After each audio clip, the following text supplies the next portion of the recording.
Welcome to Sunday Worship Service with our pastor, Pastor Kim Lantada.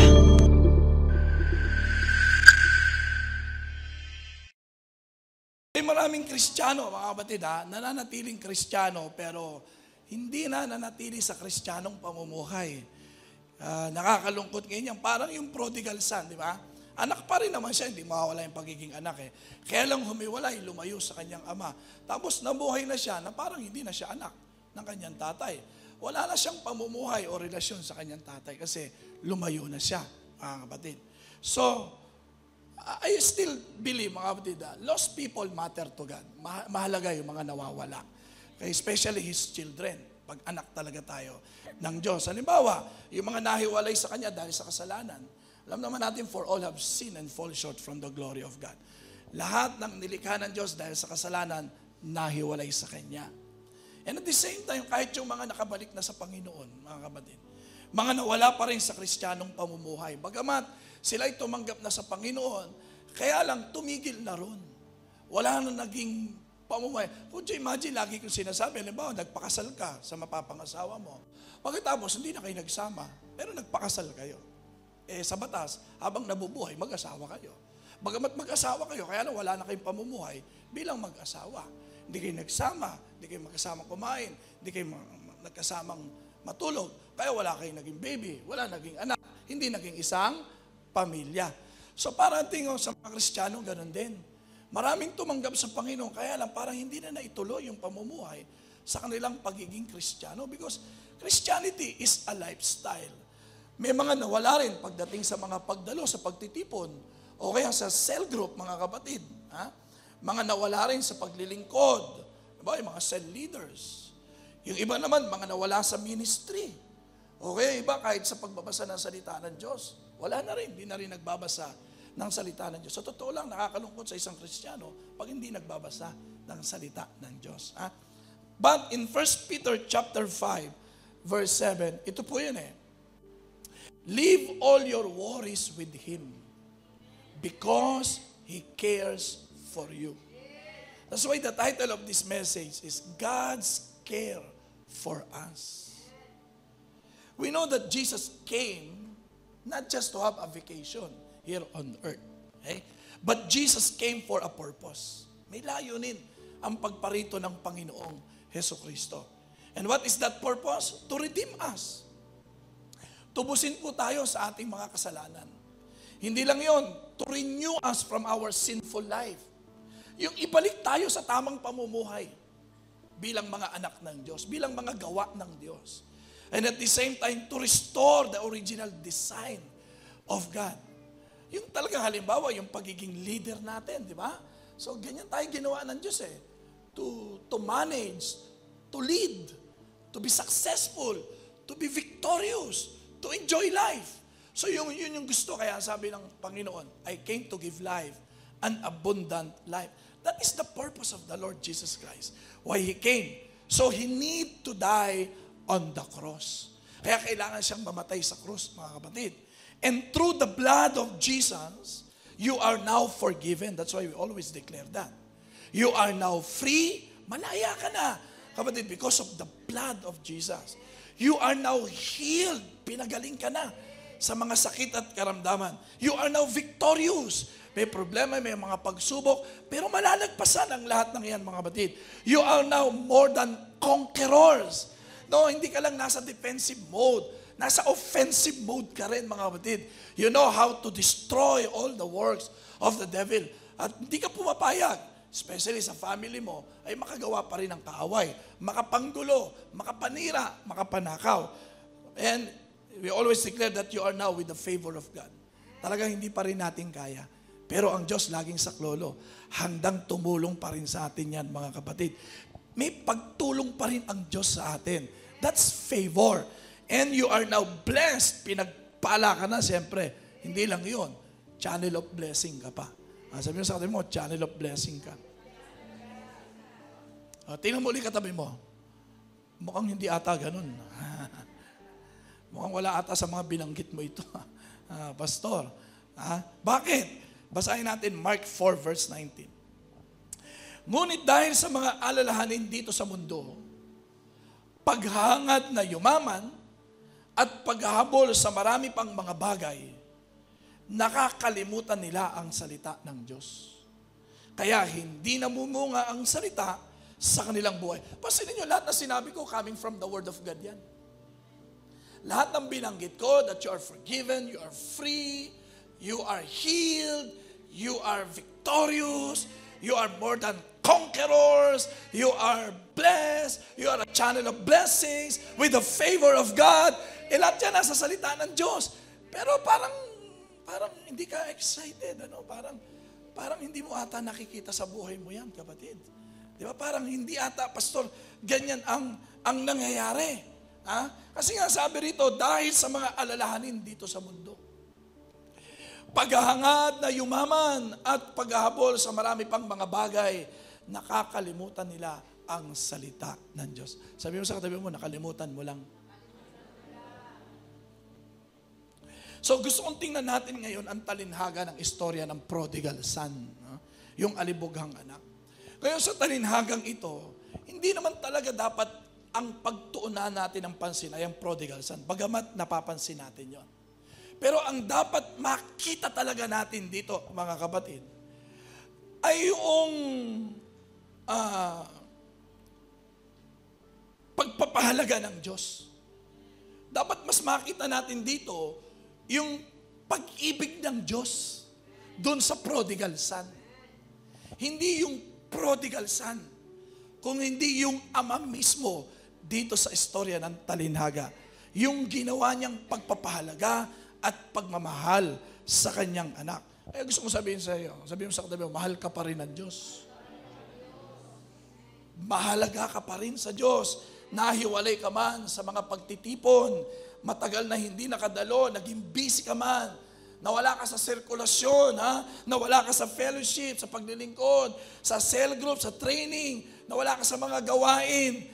Gusto kong sabihin sa iyo na mahalaga ka pa rin sa Diyos. Nawala ka man sa pagmamahal mo sa Diyos. Dati mahal na mahal mo ang Diyos. Ngayon hindi na.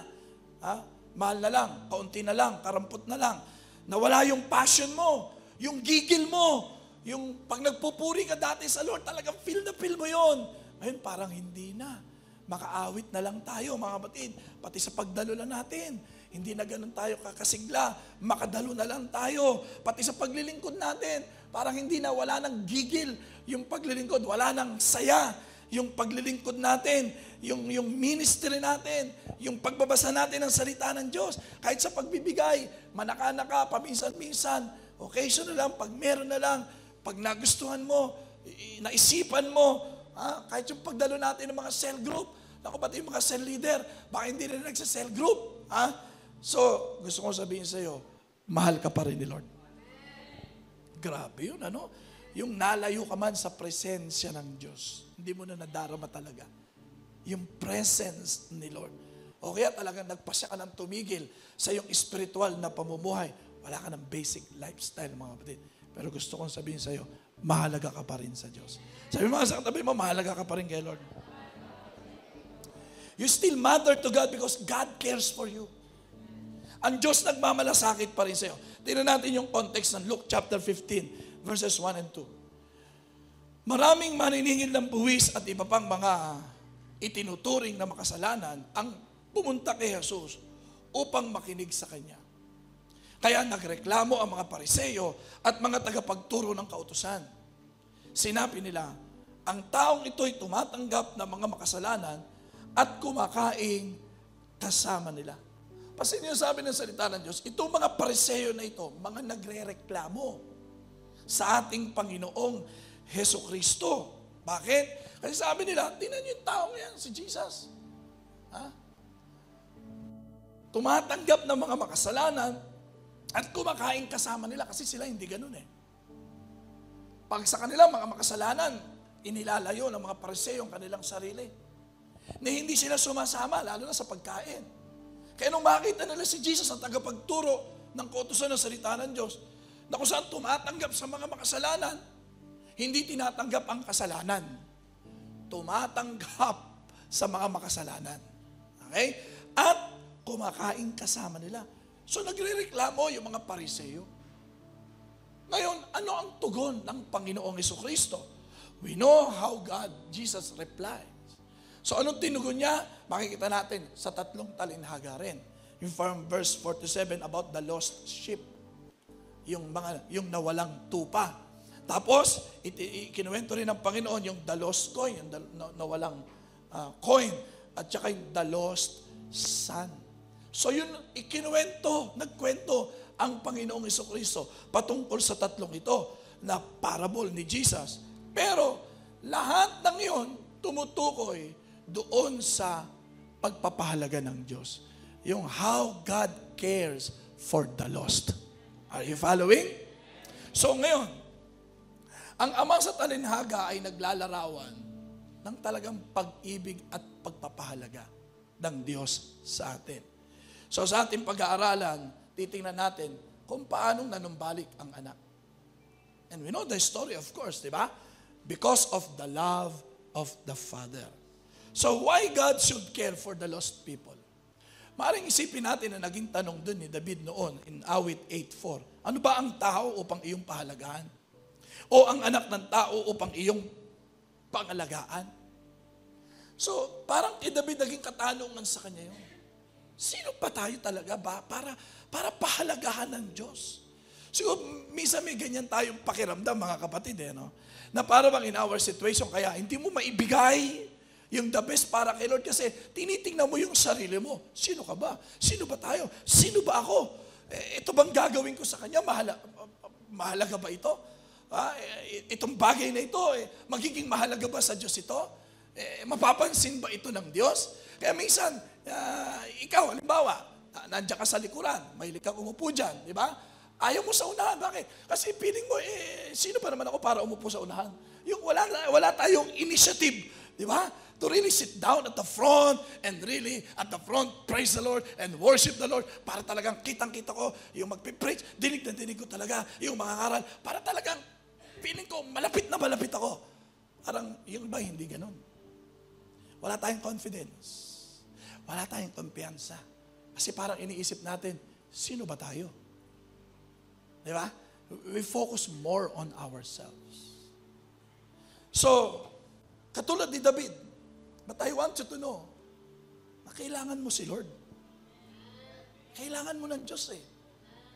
Hindi mo pa pwedeng ihiwalay ang sarili mo because you need God. Ginawa ka ng Diyos. Ha? Sa totoo lang, kahit wala tayo, Diyos pa rin yun. Pero pag wala ang Diyos sa atin, paano na lang tayo? Kaya hindi po pwedeng walang Diyos. Kailangan natin ang Diyos sa buhay natin.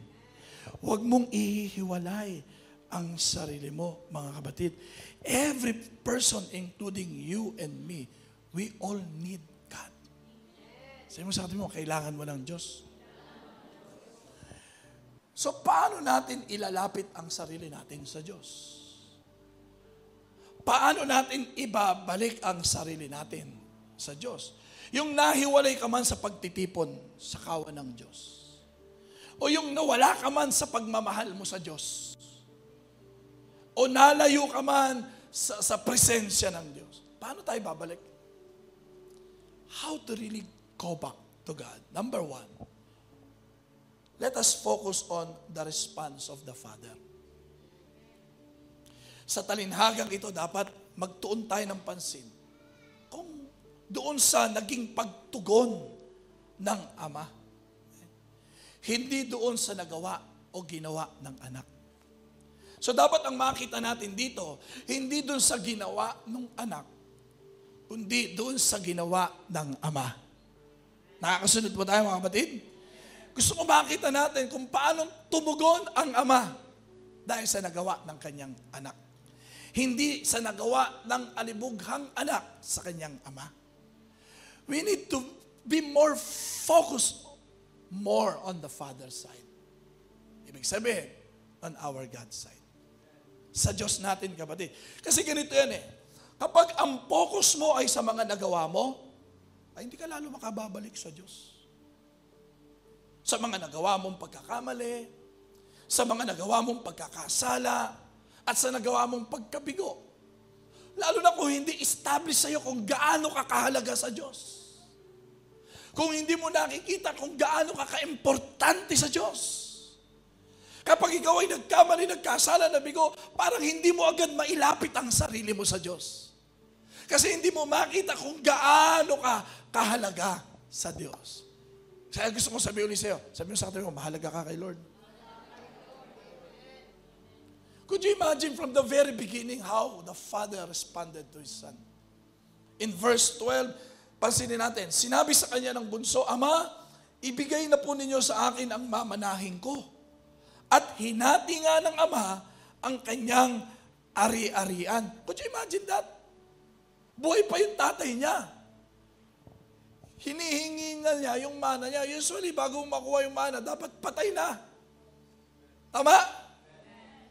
At alam niyo rin po ba, na yung ginawa o naging tugon ng Ama na hatiin niya sa magkapatid yung mana nilang dalawa.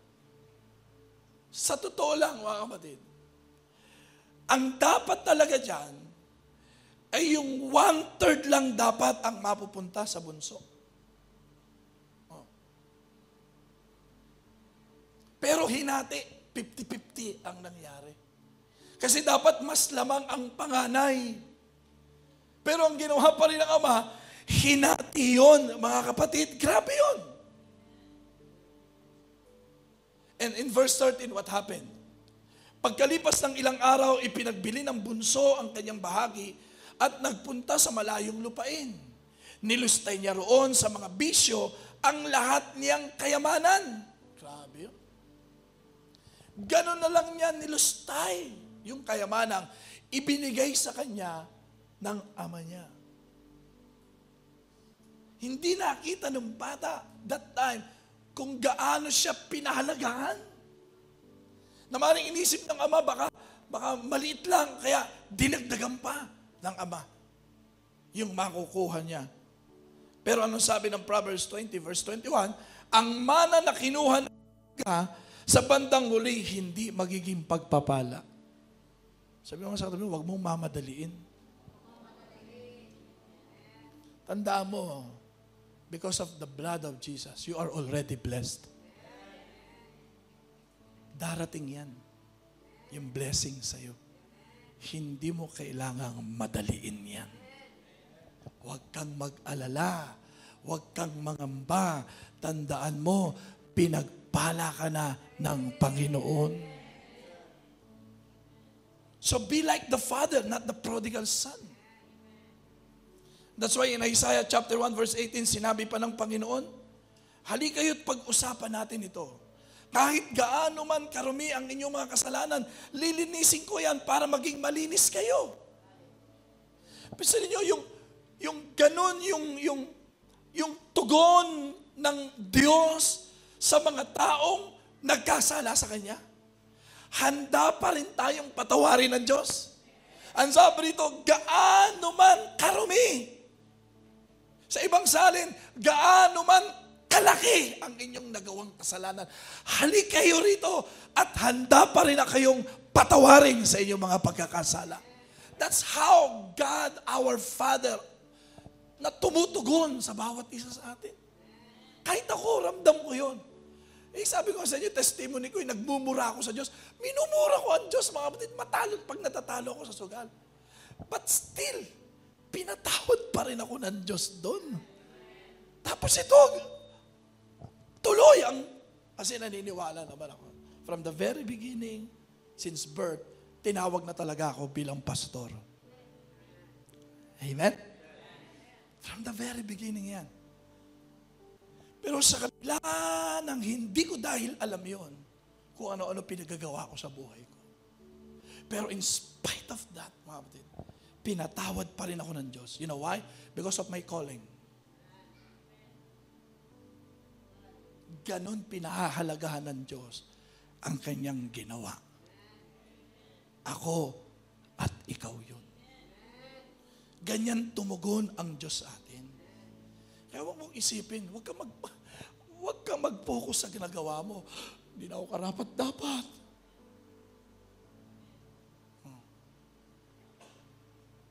Hindi na ako tatanggapin ni Lord. Nakapokus ka lagi sa sarili mo. Bakit hindi ka mag-focus sa Diyos? Ang Diyos ay pag-ibig. Ang Diyos ay mapagpatawad. Hindi siya katulad ng tao. Tatanggapin pa rin ako ng Diyos. Dahil ang Diyos ay mapagmahal. Hindi mo rin sinasabi, dahil mahal ako ng Diyos. Hindi sa'yo.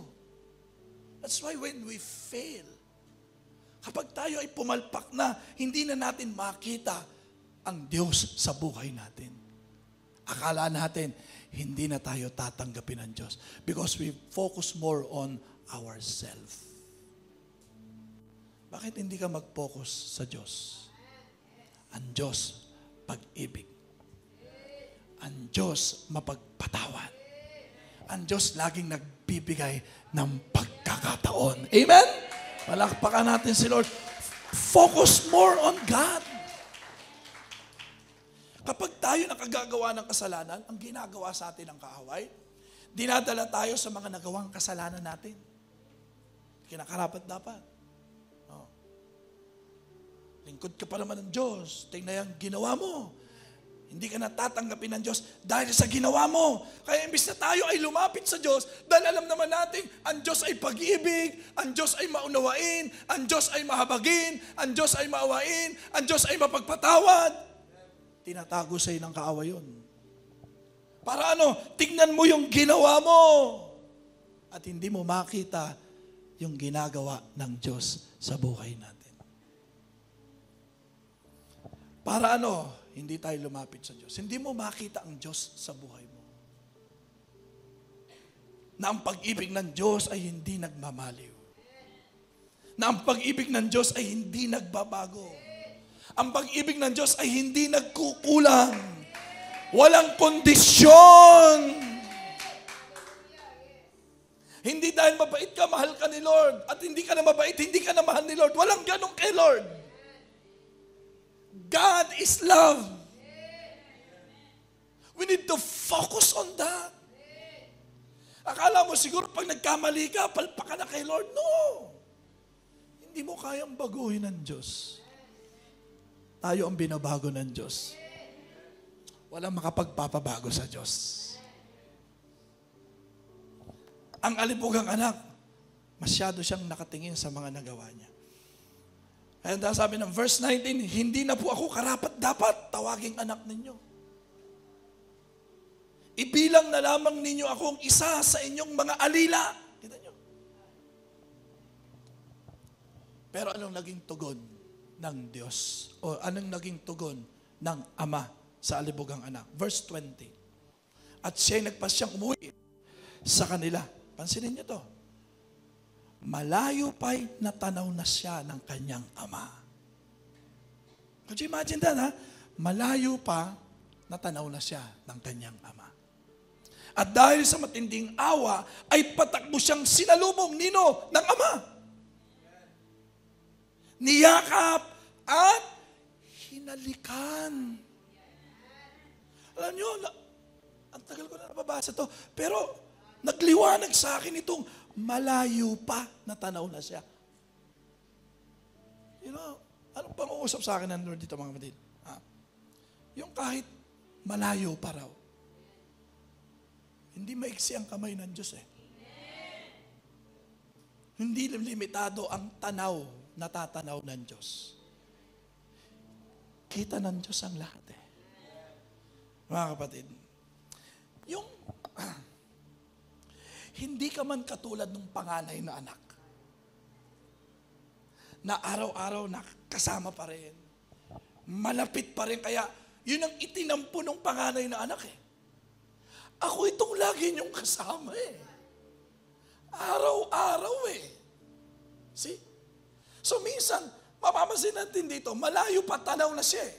Yung hindi mo kailangang maging katulad nung si kapatid, na mainit, umaapoy, para bumalik sa Diyos.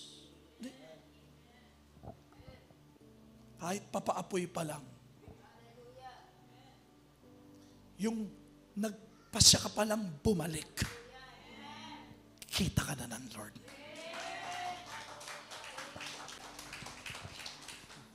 Hindi siya katulad ng tao pag malayo, hindi kilala. Hindi ganun ang Diyos, mga kapatid. Yung nagpasya ka pa lang, Lord, gusto ko nang bumalik. Alam na ng Diyos yun. Yung iba, sabi nila, Pastor, paano ba bumalik yung apoy ko sa pagbabasa ng salita ng Diyos? Kasi hinihintay mo munang umapoy. Hindi ganun, mga kapatid. Kahit yung magpasya ka pa lang, Lord, tulungan mo akong muling bumalik sa apoy ng pagbabasa ng salita ng Diyos. Lalapitan ka ng Diyos. Patakbong sinalubong siya. Ibig sabihin, hindi na kailangan pang hintayin ng Diyos na lumalagablab ang apoy sa'yo. Bago ka sabihin, tinatanggap na kita, anak. No? Yung pasya mo pa lang na bumalik. Yakap-yakap ka na ng Diyos. We need to focus on God. Hindi siya kagaya ng tao. Sige, pinapatawad na kita, pero gawin mo to, gawin mo dyan, magpakapako ka muna sa krus. Hindi ganun ang Diyos. Minsan akala tuloy natin, ganun din ang Diyos. Kasi minsan naman grabe ka pa sa Diyos Sabi mo sa katabi mo, kasi minsan grabe ka pa sa Diyos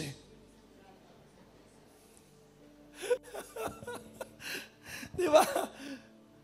Di ba lagi, kung ang Diyos ka nagpapatawad, di ba? Pero tayo nagpapatawad, pero may mga add-on. Pero ang Diyos pag nagpatawad, that's it! Pinatawad ka na ng Diyos. Amen? Palakpakan natin si Lord. Hallelujah! Sabi mo, sa mo, ganyan kakahalaga kay Lord. Kaya iba hindi makabalik So you focus more on you and on others, not on God. And second thing, how to go back to God, not just let us focus more on the response of the Father. I believe, of course, Jesus is asking all of us here to respond like the Father. And number two, let us focus on the restoration of the Father. Restoration, yung pagpapanumbalik. Restoration of relationship. Ang bata ay nagpakalayo-layo And because of that, alam niyo ba ang batas sa kanila noon? Pag kinuha mo ng maaga ang mana mo, ituturing ka ng patay. Hindi ka na pwedeng makabalik pa sa pamilya mo. At pag sinubukan mong bumalik, maaari ka rin patayin ng mga tao. Batas yun. Kaya mapapansin nyo, hindi agad nakalapit ang anak At mapapansin nyo rin, tanaw siya. Bakit? Ang ama, laging naghihintay sa kanyang anak. Walang namimiss na araw ang ama. So, look at this restoration because sin separates from God. Walang tanging maghihiwalay sa atin sa Diyos kundi kasalanan. But the love of God restores. Sin separates, but the love of God restores. Kapag nagkasala, imbis na lumayo, lalo tayong magpakalapit sa Diyos. Manumbalik sa Diyos. Yung sa pagmamahal ng Diyos. You know, you cannot stop God loving you. And no one can stop that. Yung pagpapatawad ng Diyos, tandaan mo lagi, walang mas malaking kasalanan sa Diyos. Wala. Ang Diyos laging mas malaki sa lahat. Kaya walang kasalanan na hindi mapapatawad ng Diyos. Maaring sa'yo, sumusobra ang kasalanan na hindi mo na kayang tanggapin. Pero ang Diyos, walang malaking kasalanan sa Diyos na hindi niya kayang patawarin. Yung sa presensya ng Diyos, mga kapatid, yung makabalik ulit tayo sa presensya ng Diyos. Because it's our life. Just like the fish in the water. Ang isda, hindi pwedeng wala sa tubig. Buhay niya yun. So ganun din ang bawat isa sa atin. We cannot afford to stay out of the will of God. Out of the presence of God. Lalong walang mangyayari sa atin, mga kapatid. Ang kailangan mo, restoration. Hindi mo kailangan ma-retain yung life outside the will of God. You need to be restored. And I want you to know that our God is a God of restoration. Maaring nahirapan kang muling mahalin ng Diyos. Maaring nahihirapan kang maibalik yung dati.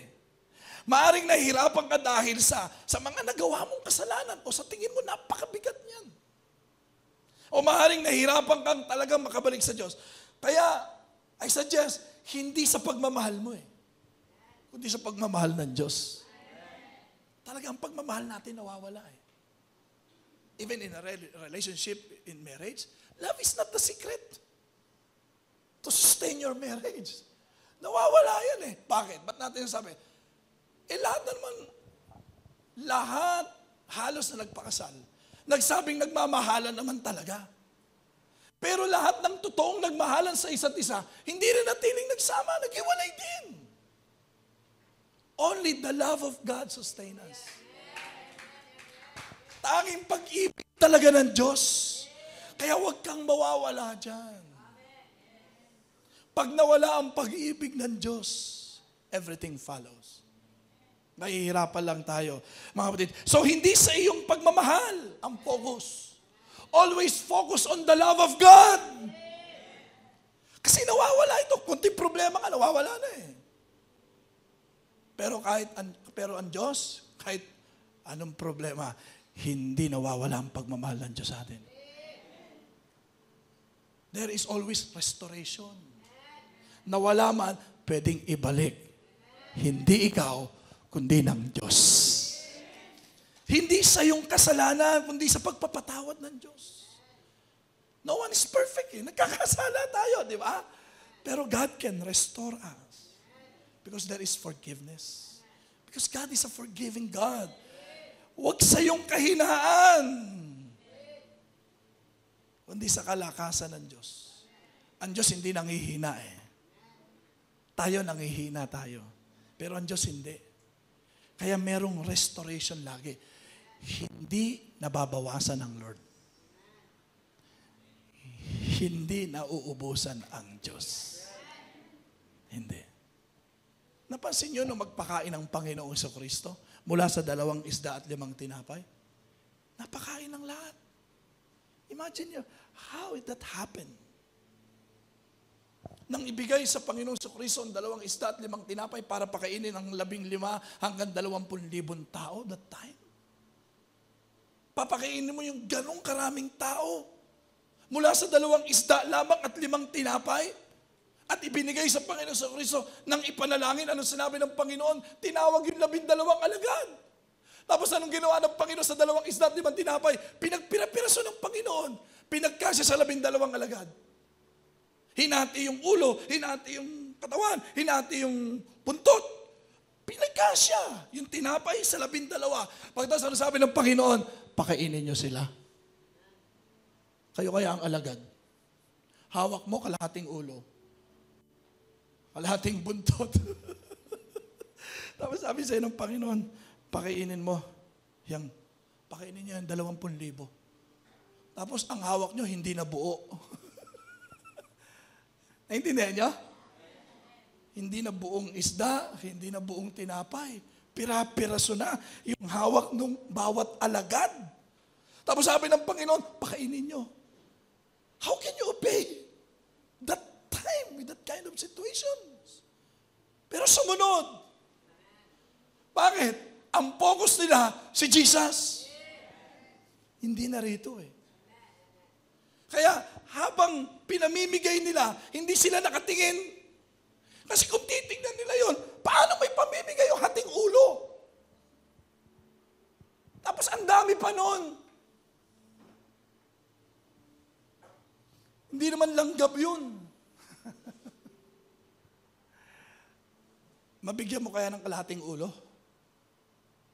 Ikaw, bigyan ka ng kalahating ulo ng isda, tanggapin mo? Paano matatanggap yun? kung ikaw yung magulang, tapos kasama mo yung mga anak mo, paano yun? I cannot imagine that kind of situation.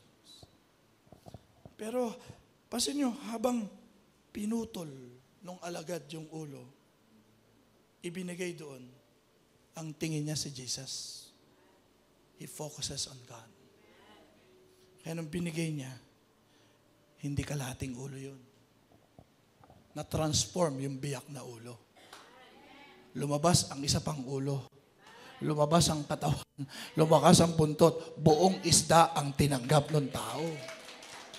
How can you explain that? It's a miracle. At ano sabi ng Bible? Sumobra pa yon. Napakain ang lahat, tapos may mga sumobra pa. Amen? Palakpakan natin si Lord.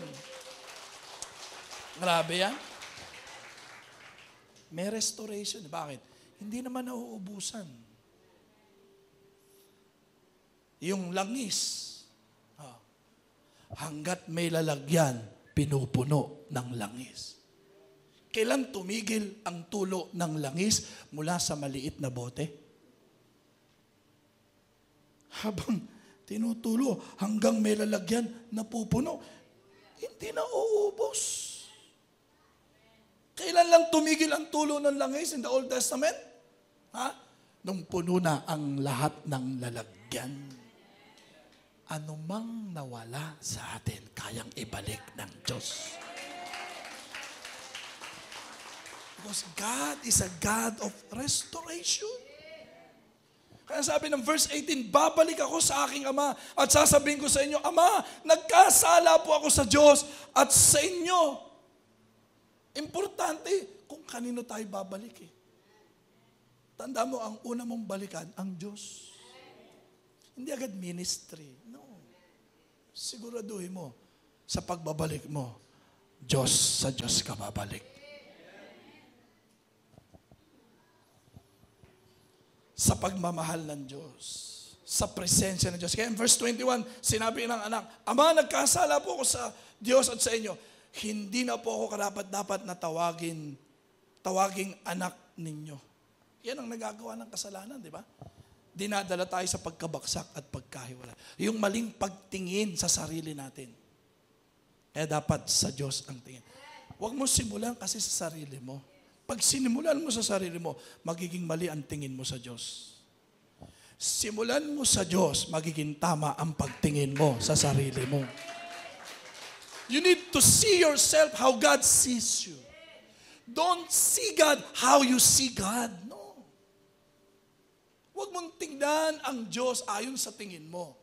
Tingnan mo ang sarili mo ayon sa tingin ng Diyos. Verse 23, ngunit tinawag ng Ama ang kanyang mga alila. Dali, kunin ninyo ang pinakamagandang damit at bisan nyo siya. Suotan nyo siya ng singsing at ng sandalyas. 3 bagay.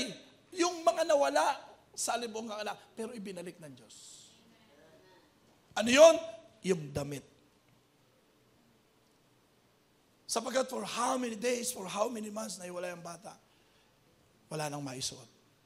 Madungis, marumi ang damit.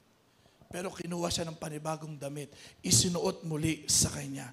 Meaning to say, ito yung panibagong buhay mo. Wala na yung marumi, malinis ka na ngayon. That is our new life in Christ, mga kapatid.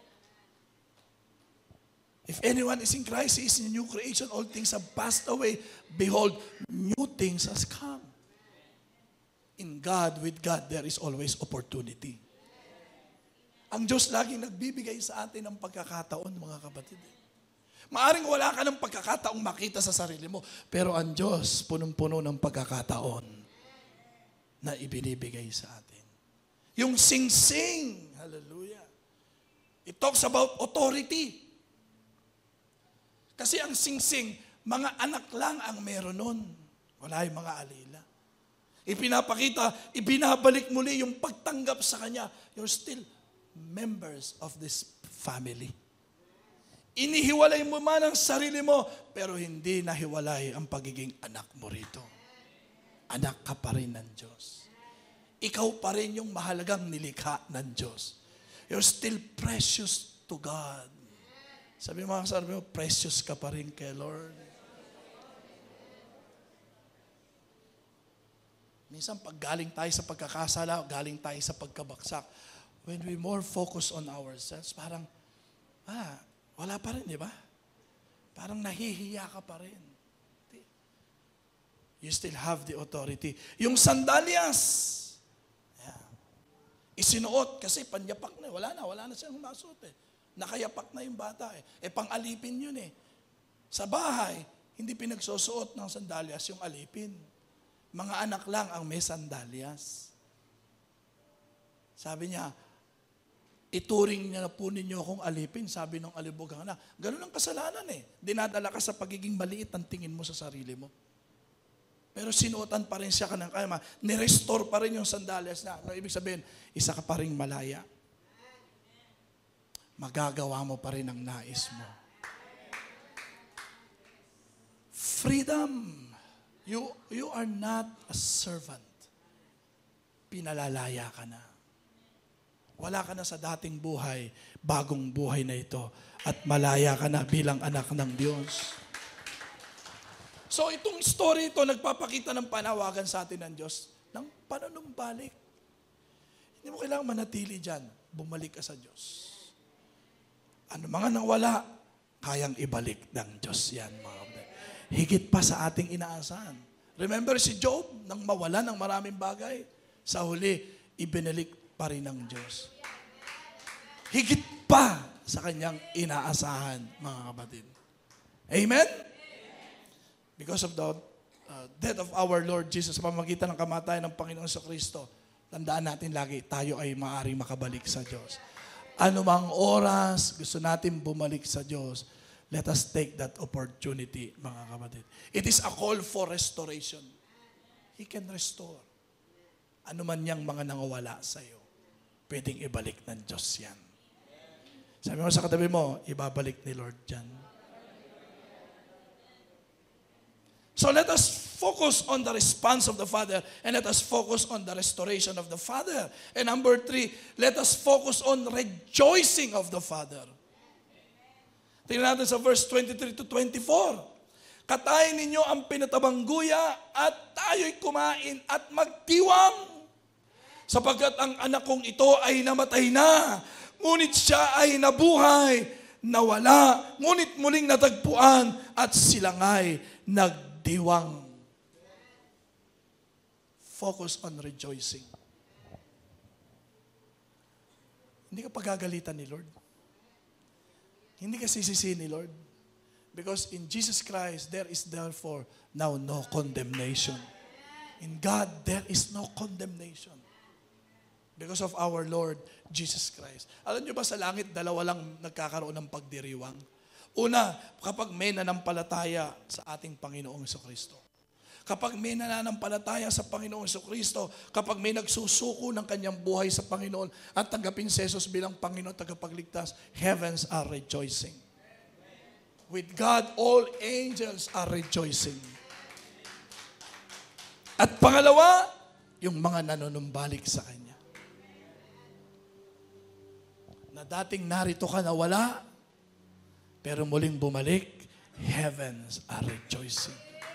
Sabi mo sa katabi mo, hindi galit sa iyo si Lord. So wherever you are, whatever you've done, it doesn't matter. Ang mahalaga, yung panunumbalik mo sa Diyos. Because God cares for you.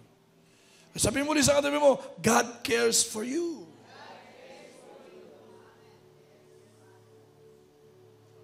So let us focus on the response of the Father. Don't focus on yourself. This time, ituon natin ang paningin natin sa ating Diyos. He's a God of restoration. Let the heavens rejoice today as we go back to God. So nahiwalay ka man sa kawan ng Diyos, yung hindi ka na, tanda mo, hindi ka iniiwan ng Diyos. Nahiwalay ka man sa mga pagtitipon, pero ang Diyos, hindi ka kailanman iniwan. Nawala ka man sa pagmamahal mo sa Diyos, pero mahal ka pa rin ng Diyos. Ibig sabihin, Pastor, kahit hindi ko na mahal ang Diyos, yes. Mahal ka pa rin ng Diyos. At kapag muli mong naranasan ang pag-ibig ng Diyos, babalik ang pagmamahal mo sa Diyos.